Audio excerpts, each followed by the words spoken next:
बिस्मिल्लाहिर्रहमानिर्रहीम। इय्याका नअबुदु व तशरीफ रखें मुअज़्ज़िज़ मेंबरान, तशरीफ रखें। इय्याका नअबुदु व इय्याका नस्ताईन। जनाब स्पीकर, मैं सबसे पहले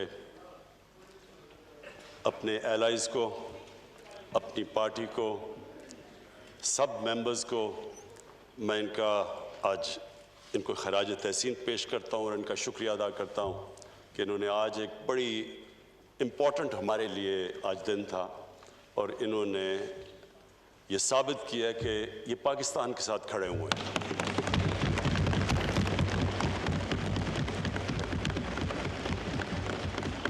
मैं स्पीकर साहब फैटफ के बिल से पहले, क्योंकि बड़ा करंट टॉपिक है, जो एक ऐसा हादसा हुआ जिससे सारा हमारा मुल्क हिल गया, वो जो मोटरवे के ऊपर जो सानिया हुआ, मैं सिर्फ उसके ऊपर ब्रीफली ये कहना चाहता हूँ कि हमने तब से, जब से ये हादसा हुआ, हम ये सोच रहे हैं कि इसके लिए एक बेहतरीन लेजिस्लेशन पास की जाए कि आगे से सिर्फ हमारी ख्वातीन को ही ना प्रोटेक्शन मिले, बच्चों को भी, जो चाइल्ड अब्यूज़ के अंदर बड़ी बुरी तरह उनकी ज़िंदगियाँ भी तबाह होती हैं, उनकी फैमिलीज भी तबाह होती हैं। ये जो रेप है, इसको इस तरह ये देखें कि इसकी वजह से एक इंसान की ज़िंदगी तबाह होती है, दुनिया में भी, बाहर के माशरों में भी, लेकिन हमारे माशरे में जिस तरह की हमारा कल्चर है, उसमें उनकी भी ज़िंदगी तबाह, उनकी फैमिलीज़ भी सफ़र करती हैं। और मैं तो ख़ास तौर पे सोच रहा था कि उन बच्चों के ऊपर क्या गुजरी होगी।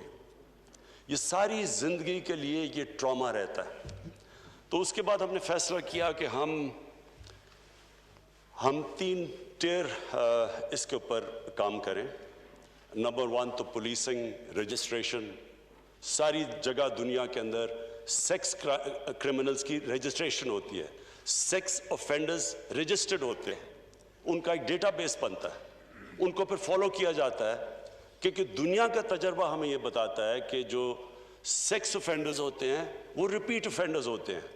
जिस तरह ये जो एक अभी भागा हुआ है जो आबिद, इससे पहले भी गैंग रेप की हुई है और फिर से जो भी उसको सजा दी थी, जाहिर है वो इबरतनाक नहीं थी, क्योंकि उसने फिर से किया। और ये तो रिपोर्ट हुआ है सेकंड टाइम। बीच में कितने उसने ऐसे जुर्म किए जो अनरिपोर्टेड है। और जितना भी हम इसमें इन्वेस्टिगेट करते हैं तो हमें ये पता चलता है कि ये बड़ा एक छोटा सा नंबर रिपोर्ट होता है। चाइल्ड अब्यूज़ में भी, जिधर बच्चों से जुल्म होता है, और ये रेप केसेस में भी, क्योंकि इससे पहले भी गैंग रेप की हुई है और फिर से जो भी उसको सजा दी थी, जाहिर है वो इबरतनाक नहीं थी, क्योंकि उसने फिर से किया। और ये तो रिपोर्ट हुआ है सेकंड टाइम। बीच में कितने उसने ऐसे जुर्म किए जो अनरिपोर्टेड है। और जितना भी हम इसमें इन्वेस्टिगेट करते हैं तो हमें ये पता चलता है कि ये बड़ा एक छोटा सा नंबर रिपोर्ट होता है। चाइल्ड अब्यूज़ में भी, जिधर बच्चों से जुल्म होता है, और ये रेप केसेस में भी, क्योंकि हम सब जानते हैं कि वो किस तरह के ट्रॉमा और सदमा से गुजरते हैं, बच्चे भी और जो ख़ातीन भी। तो इसके ऊपर हम तैयारी कर रहे हैं एक बिल की, लेजिस्लेशन की, जिसमें इबरतनाक सज़ा हो, खौफज़दा हो लोग, ये करते हुए उनको पता हो कि किसी की जब वो ज़िंदगी तबाह करेंगे तो उसके कॉन्सिक्वेंसेस है। सो इंशाअल्लाह ये बिल तैयार हो रहा है, ये आपके सामने चंद दिनों में हम पेश करेंगे। और उसमें सिर्फ यही नहीं कि इबरतनाक सज़ा देनी चाहिए, उसके ऊपर भी डिस्कस कर रहे हैं, लेकिन ये भी कि जो हमने ये भी असेस किया कि ये भी जो हाल अगर हम पकड़ भी लें, और इंशाल्लाह एक तो पकड़ के दूसरे को पकड़ भी लेंगे, उसके बाद भी उसको कन्विक्ट करना आसान नहीं है, क्योंकि जो जिस तरह की एविडेंस चाहिए अदालत के अंदर वो बहुत मुश्किल होता है, क्योंकि जाहिर है जिस तरह का जिस तरह की वो एविडेंस देनी हो विटनेस बॉक्स में खड़े होके, वो बहुत मुश्किल होता है। तो उसके लिए भी हम प्रेपरेशन कर रहे हैं कि प्रोटेक्शन ऑफ विटनेस की, कि क्या उनको सामना ना करना पड़े अदालत में, तो उसकी भी इंशाल्लाह पूरी एक कॉम्प्रिहेंसिव एक लेजिस्लेशन लेके आएंगे। दूसरा जी, मैं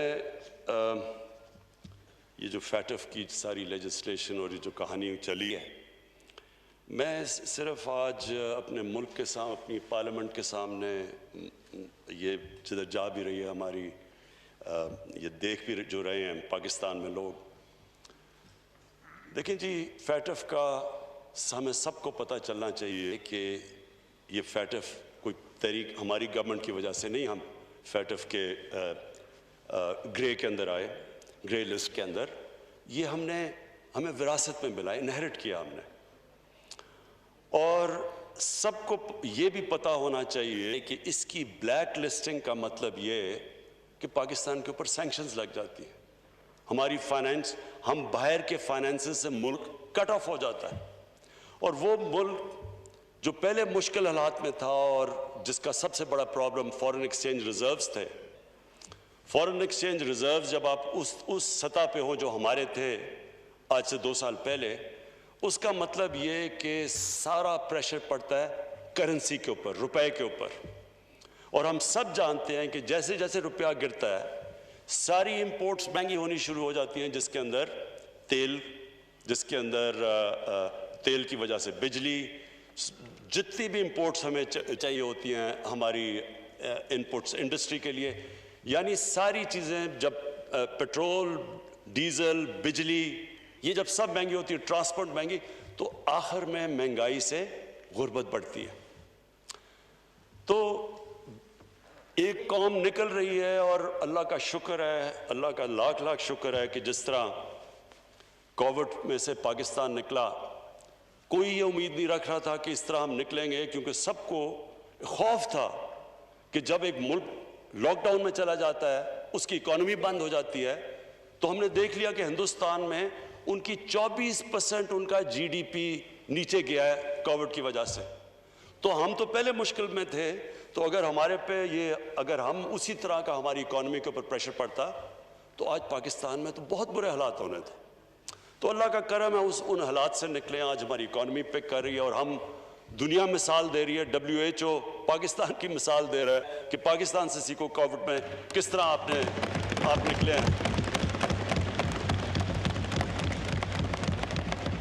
तो मैं तो आज ये उम्मीद लगा रहा था कि हमारी ऑपोजिशन जो आएगी वो हमारी तारीफें करेगी, हमें शुक्रिया अदा करेगी कि जिस तरह हमने इस मुश्किल वक्त से निकले हैं। मैं तो समझ रहा था कि वो, क्योंकि उनको फिक्र हो, देखे ना, डेमोक्रेसी के अंदर एक डेमोक्रेटिक ऑपोजिशन का बहुत बड़ा रोल होता है, क्योंकि ये पब्लिक रिप्रेजेंट करते हैं, ये पब्लिक के मफादात की हिफाजत करते हैं। इसलिए हम कहते हैं ना, पार्लियामेंट का एक खास रुतबा है दुनिया में। रुतबा इसलिए है कि हम अवाम के इंटरेस्ट की हिफाजत करते हैं, इसलिए हमारे पास हमें एक स्टेटस मिलता है, इसलिए हमारे कई जगह हमें VIPs की तरह ट्रीट करते हैं, क्योंकि लोग समझते हैं हम उनके इंटरेस्ट को प्रोटेक्ट करते हैं। तो ये जो जिस तरह पाकिस्तान निकला है, और अगर वर्ल्ड हेल्थ ऑर्गेनाइजेशन कह रही है दुनिया को कि पाकिस्तान से सीखो, जिस तरह पाकिस्तान निकला है कि हमने अपने लोगों को भी बचा लिया, अल्लाह का शुक्र है। हिंदुस्तान से आप देखें तो उनके तो केसेस अभी ऊपर जा रहे हैं, तो हमने तुम्हारे तो केसेस भी हमारे कंट्रोल हो गए। अल्लाह का शुक्र है कि आज पाकिस्तान के अंदर हमारे अस्पताल प्रेशर में नहीं है, केसेस भी नीचे जा रहे हैं, और हमने अपनी इकॉनमी भी बचा ली। लेकिन मैंने आज अपोजिशन का जब रवैया देखा, तो मुझे जो मेरे दिल में खदशा था, जो मेरे इनके ऊपर मेरे व्यूज़ हैं, सब अपोजिशन पे नहीं, इनके जो लीडर्स हैं, वो कंफर्म हो गए। आज वो कंफर्म तब भी हो गए जिस तरह इन्होंने फैटफ की लेजिस्लेशन को अप्रोच किया, क्योंकि फैटफ का ब्लैक लिस्ट में जाना मतलब इकोनॉमिक सैंक्शंस, उसका मतलब कि हमारी इकोनॉमी क्रैश करना, उसका मतलब रुपया किधर रुकेगा, 250 पे 300 पे डॉलर जाएगा, किसी को नहीं पता, क्योंकि हमारे पास तो इतने फॉरेन एक्सचेंज रिजर्व नहीं है कि हम रुपए को सपोर्ट कर सके। तो इन हालात के अंदर हम ये उम्मीद लगा रहे थे कि हमारे साथ मिलके ऑपोजिशन फैटफ लेजिस्लेशन इसलिए पास करेगी कि ये पाकिस्तान के लिए है, हमें कोई जाती फायदा तो नहीं है।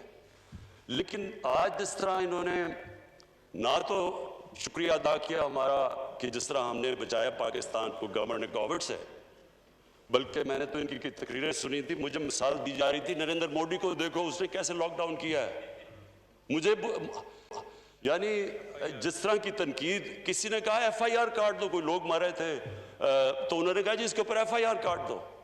तो वो करते इतनी, यानी जब तनकीद की थी तो अगर अल्लाह ने करम किया तो इनको फिर थोड़ी सी तो तारीफ कर देनी चाहिए थी।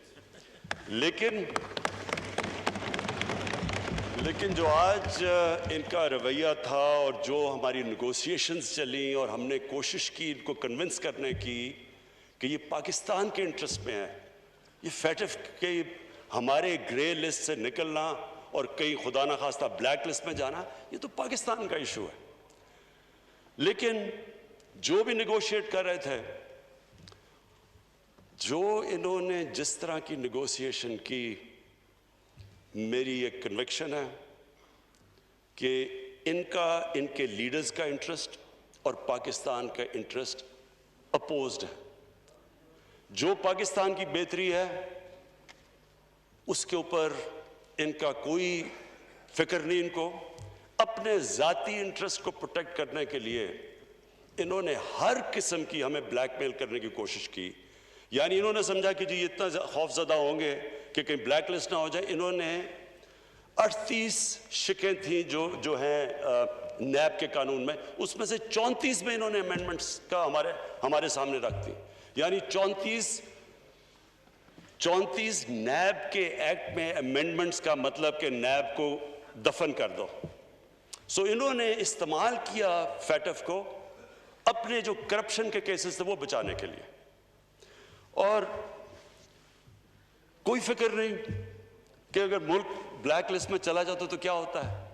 और इन्होंने लास्ट मिनट तक कोशिश की, फिर जब इन्होंने देखा हम ब्लैकमेल नहीं हो रहा, फिर भी एंड में जाके फंस गए मनी लॉन्ड्रिंग के ऊपर। स्पीकर साहब, मैं अपनी कौम को, क्योंकि अपनी मेंबर्स भी मेरे बैठे हैं, कौम भी, जी प्लीज, मनी लॉन्ड्रिंग सब लोगों को समझ नहीं मनी लॉन्ड्रिंग की आती। मैं ब्रीफली एक्सप्लेन कर दूं। मनी लॉन्ड्रिंग होती है कि जब आप एक मुल्क में पैसा नाजायज़ तरीके से बनाते हैं तो ज़रूरी ये होता है कि वो आप उसको मुल्क से बाहर रखें, क्योंकि वो मुल्क के अंदर वो नज़र आ जाता है। तो इसलिए जब आप सारी दुनिया में, हमारा ये इशू नहीं है, ये सिर्फ ये सारी तीसरी दुनिया में जो डेवलपिंग वर्ल्ड है, आप हर डेवलपिंग वर्ल्ड में देखें कि जिधर भी उनकी प्राइम मिनिस्टर्स या मिनिस्टर्स जब पैसा चोरी करते हैं तो वो मुल्क से बाहर भेज देते हैं, और इसको कहते हैं मनी लॉन्ड्रिंग, क्योंकि ये इलीगली बाहर जाता है। और फिर ये उससे प्रॉपर्टीज़ ले लेते हैं बाहर, लंदन में। बल्कि अभी मैं एक यूट्यूब के ऊपर एक वीडियो देख रहा था कि किस तरह हिंदुस्तान में बता रहे हैं कि उनके बड़े बड़े अमीर लोग जिन्होंने पैसे चोरी किए हुए हैं वो सब लंदन में बैठे हुए हैं, और उनके पास अरबों डॉलर्स की प्रॉपर्टीज़ और उनकी बैंक अकाउंट्स हैं, लेकिन हिंदुस्तान की हुकूमत के लिए बड़ा मुश्किल है वो पैसा वापस लाना। ये एक ऐसा बड़ा अजाब है। स्पीकर साहब, मैं सिर्फ सबकी इंफॉर्मेशन के लिए बताऊं कि गरीब मुल्क, डेवलपिंग वर्ल्ड गरीब होती जा रही है, अमीर मुल्क अमीर होते जा रहे हैं, क्योंकि हर साल अंदाज़ा लगाया जाता है कि 1000 अरब डॉलर गरीब मुल्कों से, डेवलपिंग वर्ल्ड से अमीर मुल्कों में जाता है। इसी तरह ये मेफेयर के फ्लैट्स और ये सबसे महंगे इलाकों में इस तरह की और भी गरीब मुल्कों का पैसा जाता है बाहर। और ये असल वजह है कि तीसरी दुनिया जो डेवलपिंग वर्ल्ड नीचे जा रही है, क्योंकि वो पैसा अगर उसी मुल्क में खर्च हो तो उसे नौकरियां मिल सकती हैं, आप ह्यूमन डेवलपमेंट कर सकते हैं, स्कूल्स बना ले, अस्पताल बना सकते हैं। वो जब पैसा बाहर चला जाता है तो बाहर तो उनके लिए नौकरियां मिल जाती हैं, और वो उधर एम्प्लॉयमेंट भी मिल जाती है, और उनकी दौलत भी बढ़ जाती है, और उनके फॉरेन एक्सचेंज रिजर्व भी बढ़ जाते हैं। लेकिन इस मुल्क में एक तो वो पैसा बाहर चला जाता है, दूसरा ये डॉलर्स लेके पैसा बाहर भेजते हैं। ये जो टीटी का सारा केस है, ये है क्या? यहां से हवाला हुंडी से पैसा बाहर भेजा, जिसकी जरूरत पड़ी वो टीटी से मंगवा ली, और उन्होंने कहा जी के नो क्वेश्चंस आज, क्योंकि हमें रेमिटेंसेस आई हैं। ये पूरा एक रैकेट है मनी लॉन्ड्रिंग का। और इस मुल्क में जो अगर हमारे रुपए पे प्रेशर पड़ता है, जो मैं कह बैठा हूं, जब रुपए पे प्रेशर पड़ता है महंगाई आ जाती है, गुर्बत बढ़ती है। तो जब आप अपने डॉलर्स यहां से डॉलर लेके बाहर भेजते हैं तो वो दूसरा नुकसान पहुंचाते हैं हमारे मुल्क को, कि डॉलर्स की जब कमी होती है तो रुपए पे प्रेशर पड़ता है। अब इसके ऊपर आखिर में ये जाके फंस गए कि जनाब मनी लॉन्ड्रिंग को निकाल दो नैब के कानून से। अगर इनको कोई डर नहीं है, अगर उन्होंने मनी लॉन्ड्रिंग नहीं की तो इनको फिक्र क्या चीज है? हमें क्यों नहीं डर लगा हुआ?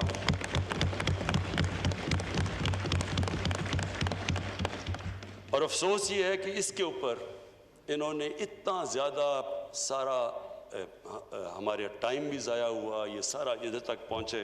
और फिर से मैं यहाँ अपनी टीम का बहुत शुक्रिया अदा करता हूँ कि आप सब आज आए और आपका जो जज्बा, और आप बैठे और इतनी देर तक आपने पूरी सब्र से काम लिया।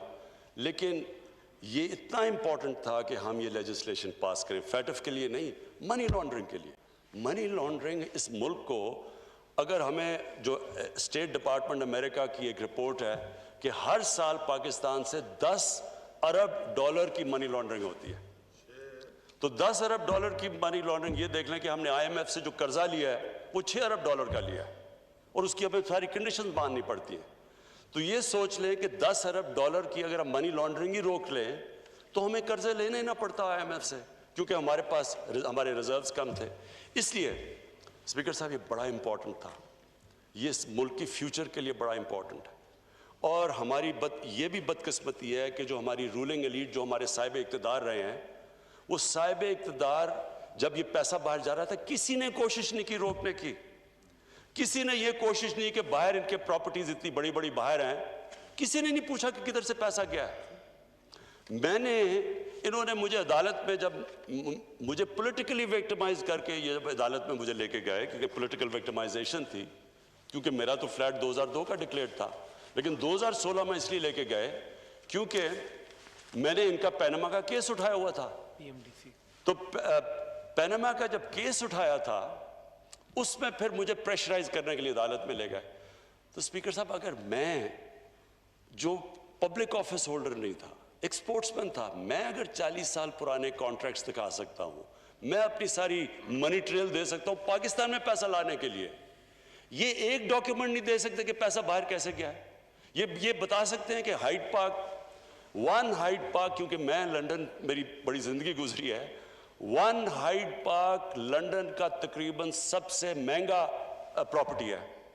मेफेयर लंदन, मेफेयर दुनिया में महंगा तरीन शहर है लंदन, और मेफेयर लंदन का महंगा तरीन इलाका है। उधर इनके पास इतनी प्रॉपर्टीज, किधर से आया पैसा? ये कोई डॉक्यूमेंट बता दें कि पैसा बाहर किधर गया। दूसरी तरफ आसिफ जरदारी की प्रॉपर्टीज की लिस्ट है, अपने नाम पे नहीं लिए हुए। एक न्यूयॉर्क में फ्लैट गलती से अपने नाम पे ले लिया, जो एक केस चल रहा है, बाकी तो अपने नाम पे नहीं। ये किधर से पैसा आया? तो जब एक मुल्क की जो सरबरा, जब वो पैसा चोरी करके बाहर लेके जाते हैं और डॉलर्स में बाहर लेके जाते हैं, दुबई में इनकी प्रॉपर्टीज है, वो यहां से कन्वर्ट करते हैं, रुपए को डॉलर में बाहर ले जाते हैं। तो जब वो लेके जाते हैं, वो दो चीजें उनको करनी पड़ती है।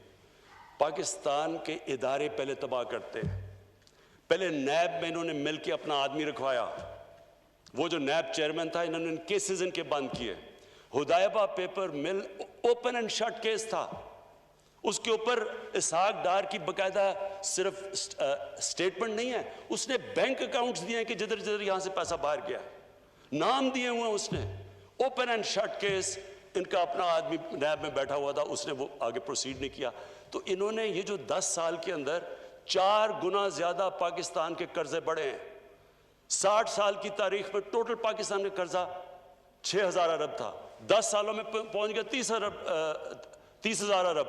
हमारा जो सबसे बड़ा मसला क्या बना हुआ है, जो हमने टैक्स का पैसा इकट्ठा किया पहला साल, उसका आधा चला गया इनके कर्जों की किस्तें अदा करने पे। मुल्क किधर से चलाते हैं? फिर हमें कहते जी आप कर्जे ले रहे हैं। अगर हम कर्जे ना लें तो हम मुल्क कैसे चलाएं? आधा तो जो पैसा इकट्ठा किया उनकी कर्जों की किस्तों पे चला गया। अब जो हमने कोरोना की वजह से कम कलेक्शन हुई, फिर हमारा 1000 अरब कम हुआ, तो 4,000 अरब अब जो इकट्ठा किया ये सेकंड ईयर में, उसमें से 2,600 अरब वो चला जाएगा कर्जों की किस्तों देने पे। तो स्पीकर साहब, बात ये है कि ये कैसे हो सकता है कि आपने 10 साल में इस मुल्क को बोझ डाल दिया, इसका मुल्क का जो कर्जा है वो 4 गुना ज्यादा बढ़ा दिया, और आप जब बात करें करप्शन की तो कहते हैं पॉलिटिकल विक्टिमाइजेशन है, कभी कहते हैं कि जी ये ब्लैकमेल इधर कर रहे हैं, कभी पहले इन्होंने ब्लैकमेल उस पर पहले हमें कहा जी पहले दिन से शुरू कर दिया कि जनाब हम मानते ही नहीं इलेक्शन को, हम कह रहे हैं कि खोलें जो आप चाहते हैं, बताएं हमें कौन सी, उसके बाद बात ही नहीं की। असेंबली ना चलने दें, तकरीर ना करने दें, ये तो आज वो है नहीं तो मैं तकरीर कर रहा हूं, नहीं तो तकरीर नहीं करने देते। तो ये वो लोग हैं जो इनका इंटरेस्ट ही नहीं है पाकिस्तान का। देखिए ना, अगर जो असेंबली का सबसे बड़ा काम है कि पब्लिक इंटरेस्ट की हिफाजत करना, तो क्या ये पब्लिक के इंटरेस्ट की हिफाजत कर रहे हैं? ये तो अपने जो लीडर्स की चोरी किए हुए पैसे की हिफाजत कर रहे हैं। इनका तो इंटरेस्ट ही उल्टा है पाकिस्तान से। जो पाकिस्तान का इंटरेस्ट है, पाकिस्तान का तो इंटरेस्ट है कि ये चोरी किया हुआ पैसा वापस आए। इन्होंने अपनी ऑपोजिशन का मकसद ये बना दिया कि किसी तरह वो उस चोरी किए हुए पैसे को बचा लें। कैसे एक मुल्क तरक्की कर सकता है जब एक मुल्क के जो बड़े बड़े जिन लोगों के पास इतना, हमें पता है, हमें स्पीकर साहब मैंने तो इनको सबको देखा हुआ है, मुझे तो पता है इनकी पहले हालात क्या थे, मुझे तो पता है ये जिस तरह अब आप जो देख रहे हैं इसहाक डार को देखें, इसहाक डार ऐसे लगता है कि उसके बाप की साइकिल की दुकान नहीं थी, मेफेयर में कोई मर्सिडीज का शोरूम था। नवाज शरीफ, इनकी शरीफ की फैमिली, अब इनकी फैमिली देख लें, इनकी फैमिली ऐसे नहीं लगती कि ग्वाल मंडी में बड़ी हुई है, लगता है ये बकिंगम पैलेस में बड़े हुए हैं सारे। किधर से पैसा आया, इतना पैसा, और जवाब मांगो तो जी ये सियासी इंतकामी कार्रवाई हो गई। स्पीकर साहब, मैं आखिर में मैं ऑपोजिशन को फिर कहता हूं, आपने जो भी, हम हर तरह की आपसे कॉम्प्रोमाइज करने के लिए तैयार हैं, जो आप चाहते हैं मुल्क के लिए, जमहूरियत के लिए, हमारे से कहें, हम कॉम्प्रोमाइज करने के लिए तैयार हैं, लेकिन हम करप्शन के ऊपर कॉम्प्रोमाइज करने के लिए नहीं तैयार।